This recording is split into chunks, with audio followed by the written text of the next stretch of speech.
podcast you're about to listen to is from a book series on post-qualitative, new materialist and critical post-humanist research. I'm Karen Murris and chief editor of this new Routledge series. You can find it on the following website, www.postqualitativeresearch.com. This recording is from Edge Entanglements with Mental Health Allyship Research and Practice, a Postqualitative Cartography by Tim Barlott and Jenny Setchell. Welcome to our fourth and final podcast, where Jenny Setchell, our friend and colleague, Paint Fremmerlid, and I are having conversation about the book Edge Entanglements with Mental Health Allyship, Research and Practice, a Postqualitative Cartography. Here we walk through a set of provocations from the end of the book. These provocations are entangled with our post-qualitative experimentation and with our cartography of freely given ally relationships in the book. So, as we bring this book to a close, we end with a series of provocations that are entangled with becoming complicit and may serve as a starting point for conversations to come about allyship in the mental health sector. Do create opportunities for careless encounters to develop. Increase the coefficient of transversality. That's a jargon that we used at some point in the book that we haven't talked about today. But it's about cutting across difference in your life, in your home, your community, and workplace. Go to the edge of the forest. And in the book, we use the edge of the forest as this coming together also of difference, where different people, different ideas come together.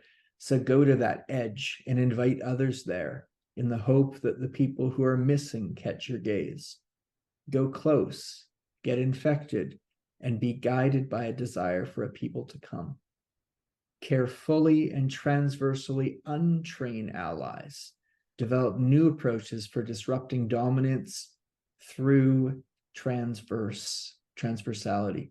For example, ensure all of untraining is informed by people with lived experience with psychiatric systems and psychiatrization. MAD studies, for example, is an instructive area of scholarship to draw from in the untraining of allies and to unsettle entrenched ways of thinking in mental health research and practice. Experiment and follow the encounters that demand your attention. When Tim, me, presented some of the ideas from this book to a group of people in a community mental health workshop, which included psychiatrists, people, peer workers, support workers, practitioners, and academics, they suggested ideas for how to generate lines of escape and allyship. And their ideas were, do this through community art events. Talk about this with employers so that some might give permission for staff to form more authentic relationships with people. Talk about this with mental health workers so they know it's okay to break the rules sometimes. And we say, do all of that and. Generate a network of ally assemblages, little assemblages connecting with other little assemblages. Enter a journey of becoming together, reflexively and collectively guard against the appropriation of allyship and the pull of the major or dominant systems.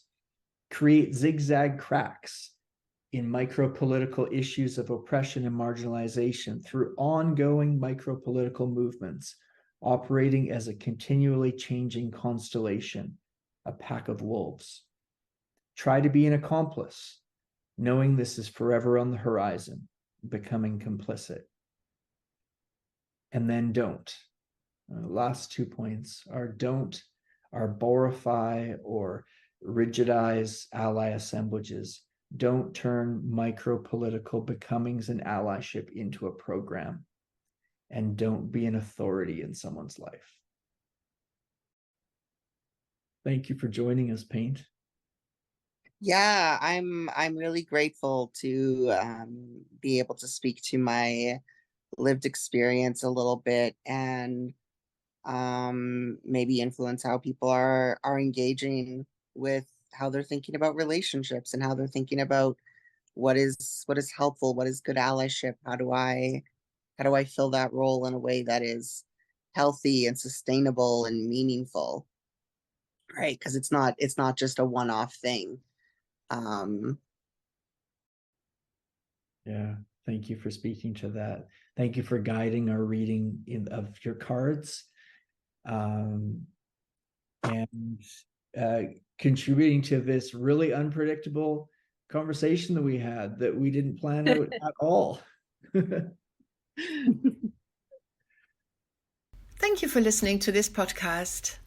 If you would like to know more about this chapter, please visit the website www.postqualitativeresearch.com, and please stay tuned for future podcasts.